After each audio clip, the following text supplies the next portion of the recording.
গত রাত পর্যন্ত আমরা আলোচনার দরজা খুলে রেখেছিলাম, ডেডলাইন কিন্তু আমাদের পক্ষ থেকে একাধিকবার দেওয়া হচ্ছিল, কিন্তু দুঃখের বিষয় সেই সদর্থক উত্তর আমাদের কাছে আসেনি।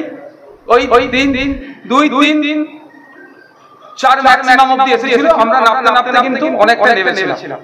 ইতিমধ্যে আমরা কি দেখছি, শুধু এই আলোচনা বসাবসি হচ্ছে, সময়গুলোকে আমাদের দিক থেকে যেন দ্রুতভাবে কেড়ে নেওয়া হচ্ছে।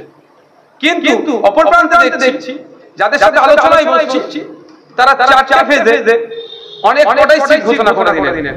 ফলে আমাদের যে সিটগুলোতে টার্গেটেড সিট হয়তো জোটের সাথে সেগুলো ছাড়তে হবে, সেই ভেবে কিন্তু আমরা ঘোষণা করিনি। কিন্তু দেখছি যে আমাদের যে লক্ষ্যে ন্যূনতম সম্মানজনক জায়গাতে আমাদের তো দেওয়া হচ্ছে না, ফলে আমাদের দ্বিতীয় পর্যায়ে সিট ঘোষণা করতে আমরা এক প্রকার বাধ্য হলাম।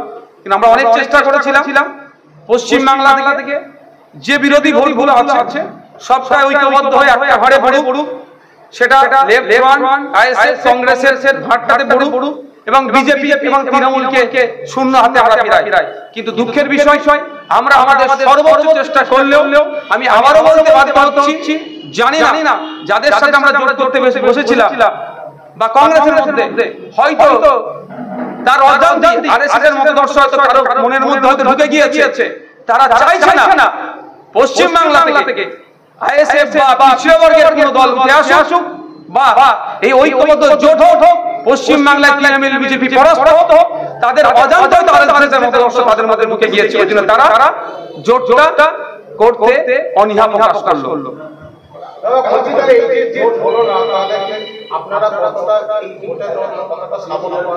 আমরা 100% সাফল্য দেওয়ার তো আমরা নয়, মানুষ দেখছে, বাংলার জনগণ দেখছে 2021 একটা দল তৈরি হচ্ছে, নির্বাচনে লড়াই করেছে, তারপরে কি হিংসা, তা অত্যাচার, মিথ্যা কেস, জেল জরিমানা সব দেওয়ার পরেও প্রতিনিয়ত মানুষের হয়ে তাদের পাশে আছে এবং তাদের জ্বলন্ত ইস্যুগুলো কিভাবে আইন সবার মধ্যে তুলে ধরছে মানুষ দেখছে। আগামী দিনে পার্লামেন্টে পাঠানো এই যে সমস্যাগুলো পার্লামেন্টে তুলে ধরার জন্য আইসিকে দরকার নেই, তারা দেখবে। মানুষ আমাদেরকে আশা করছি দুহাত ভরে ভোট আশীর্বাদ দেবে, তাদের ভোট আশীর্বাদ নিয়ে আমরা পার্লামেন্টে যাব। অন্যথায় আমাদের পরিবর্তে যাদেরকে সুযোগ যদি অন্য কাউকে সুযোগ দেয়, তাদের কাজকর্মের মধ্যে যদি কিছু ভুল হয়, আমরা আমাদের রাজনৈতিক ক্ষমতা অনুযায়ী সেই ভুলগুলোকে ধরিয়ে দেবো। কারণ নির্দিষ্ট কোনো ভোট নাই।